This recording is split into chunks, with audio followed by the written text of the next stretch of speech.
Kia ora, my name is Danielle Shanahan. I'm Chief Executive at Zealandia Te Mara Atane. It's tempting to think of ourselves as separate from nature, but in reality we're part of it. We are a species living on this planet with so many other species that we rely on for our survival. If we don't care for biodiversity, we aren't caring for ourselves. Our plants provide the oxygen we breathe. Microbes in the soil provide the fertile soils that we need for our crops. The insects provide the pollination that we need for those crops. We rely on biodiversity and we are part of biodiversity. That is why it's so important that we care for it in every place, not just in national parks, not just in reserves, but in the places where we live, the places where we do our business, in our urban centres and on our farms.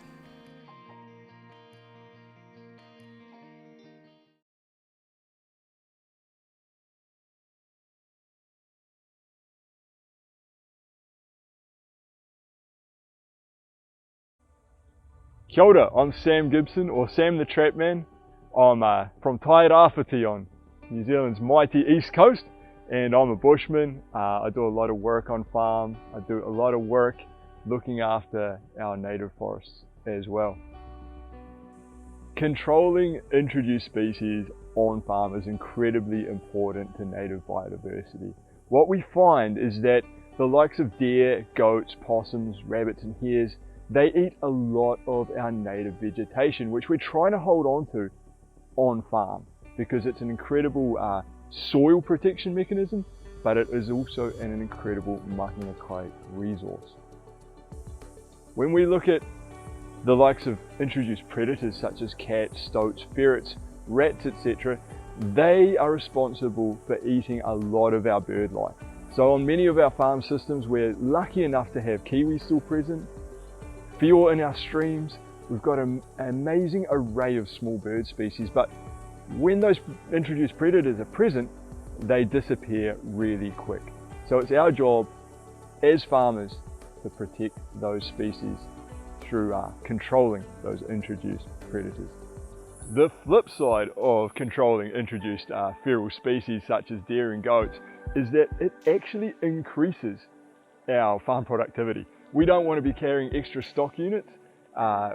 Some of our farms up here on the east coast, they're carrying an extra 1,300 stock units on farm and losing 12% of on-farm productivity that could have been used for growing sheep or cattle. And so by controlling the deer and goats, we're actually increasing our on-farm productivity.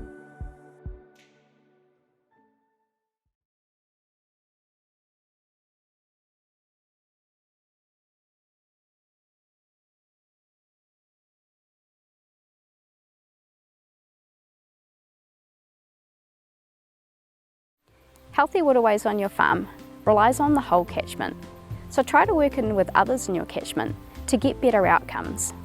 Connecting with neighbours and working collectively can speed up progress towards achieving your freshwater restoration goals. Identify the causes of freshwater biodiversity decline. Some common drivers are excess nutrients, sedimentation and habitat loss. Different tools are required to address different drivers, so make sure you're using the right tool in the right place to address the issue you are trying to improve. Wherever you are in the catchment, remember that small waterways are just as important as large rivers. In fact, small waterways have been shown to provide most of the collection and filtration of surface runoff. Protecting these areas is an important step towards improving freshwater health downstream. Boggy, swampy areas and paddocks are usually the start of a first-order stream. These are critical source areas. Fencing off these seepage zones enables them to function much more effectively as filters, trapping sediment, nutrients and harmful bacteria and preventing these contaminants from reaching waterways. Every part of the catchment has an impact on healthy waterways, including drains. Drains are often the last remaining freshwater habitat in agricultural land use. They can support an incredible range of biodiversity and are often the last remaining refuge for freshwater species in productive landscapes. Think of a catchment as an island.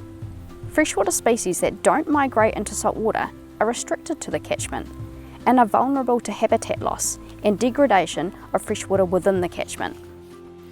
Set realistic targets in your biodiversity plan. Be aware that the time taken to see recovery can take many decades for some aspects.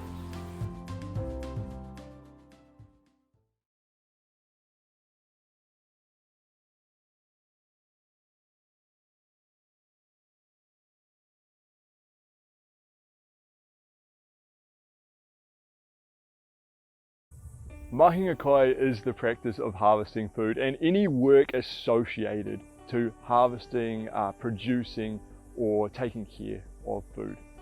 To be a great Mahinga kai practitioner, we need to understand our ecosystems. If the possums are eating the tips out of the trees won't fruit, and if there's no fruit on the ground, we can't eat. So it's simple. To be great at Mahinga kai, we need to understand the intricacies of our ecosystems. One of the most useful tools I find to understanding our ecosystems is understanding the whakapapa of each species. Each species is connected to each other species through whakapapa, through their story, through their lineage. It's the same as in a farming system. Many of us know the whakapapa of the animals that we have on farm. We know that the first cattle to New Zealand were the Kerry cattle that whakapapa to Ireland. We know their limitations, we know their strengths. It's the same in the bush fragments on farm, it's the same in Mahinga kai. We know that one species is going to be active at one period of time and another is not. We know what levers to pull at any given time based on the whakapapa, based on the interconnectedness of those species and how they relate to each other.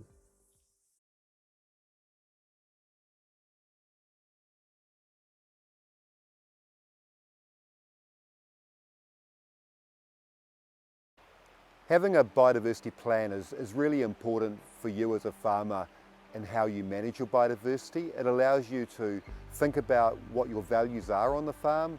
It allows you to think about what you want to achieve with biodiversity, and then it allows you to set out a staged work program that's achievable to reach those goals, to be able to do the things that you want to do for your farm. I think the first step is to actually know what you have on your farm.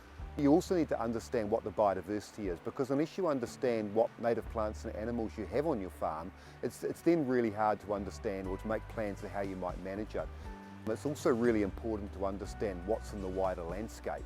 So you might have a few patches of bush on your farm, but next door there might be a large reserve, and the biodiversity you have might move between those different areas.